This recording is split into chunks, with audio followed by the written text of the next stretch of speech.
Lembaran baru.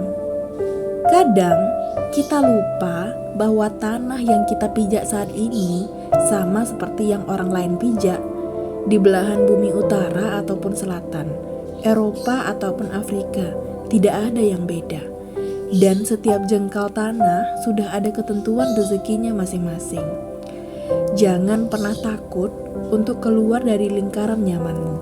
Jangan pernah takut untuk berpindah dari keburukan menuju kebaikan, tersebab takutnya dirimu akan rezeki ataupun hal lain yang menakutkan. Pun hatimu harus belajar bagaimana memulai sesuatu yang baru dan memaksakan untuk menutup luka lama. Memulai menulis lagi lembaran kisah baru yang mungkin saja dulu tidak terselesaikan dan terlalu pekat untuk dilanjutkan. Entah tersebab sesuatu hingga Tuhan memberimu arah dan petunjuk untuk kehidupan yang baru. Berhentilah sejenak, sekedar menengok bagaimana caramu menyikapi hidup ini. Jangan sampai kamu terlalu banyak menyontek kehidupan orang lain, karena setiap orang memiliki kisah klasiknya masing-masing yang tidak akan sama denganmu. Jalani saja semua rangkaian hidup dengan cara terbaik darimu, bukan dari cara orang lain. Hidup adalah pertanyaan, dan berjalan mengikuti arusnya adalah jawaban. Dan setiap orang memiliki pertanyaannya masing-masing.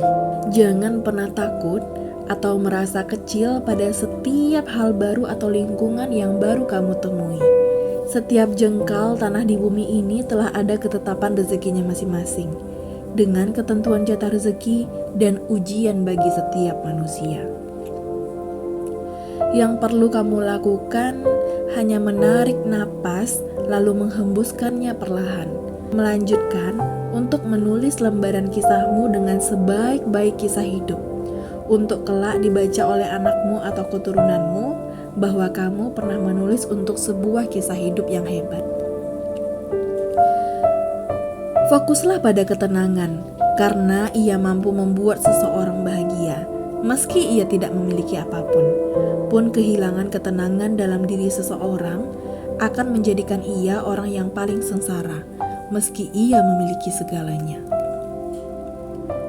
Jikalau kamu menyadari bahwa setiap orang akan gagal jika tanpa sebuah kesabaran, maka bersabarlah pada setiap detik gelisah hatimu. Mungkin hati kita yang kadang tutup pada hikmah kehidupan, hingga susahnya sabar untuk tumbuh dan mendekat pada kita. Mari berguru pada seorang merpati, ia yang hanya keluar untuk mencari makan untuk hari itu saja, tanpa ia mengumpulkan bekal banyak untuk sekedar sarapan esok paginya. Karena ia tahu bahwa esok pun Tuhan akan menjamin hidup dan makanan untuknya. Menyederhanakan bahagia dan mengistimewakan syukur itu seperti tidak gelisahnya hati dan jiwamu pada apa yang tidak ada di genggamanmu hari ini dan seterusnya. Menyederhanakan bahagia dan mengistimewakan syukur itu seperti bahagianya dirimu tatkala sadar bahwa dengan apa yang kamu miliki hari ini bisa membuatmu lebih rajin untuk melakukan kebaikan. Tenanglah, bukankah terbitnya mentari menandakan adanya kehangatan yang baru dari dinginnya malam? Pun sama denganmu, bahwa tumbuhnya rasa syukur menandakan akan datangnya rezeki yang baru, bukan?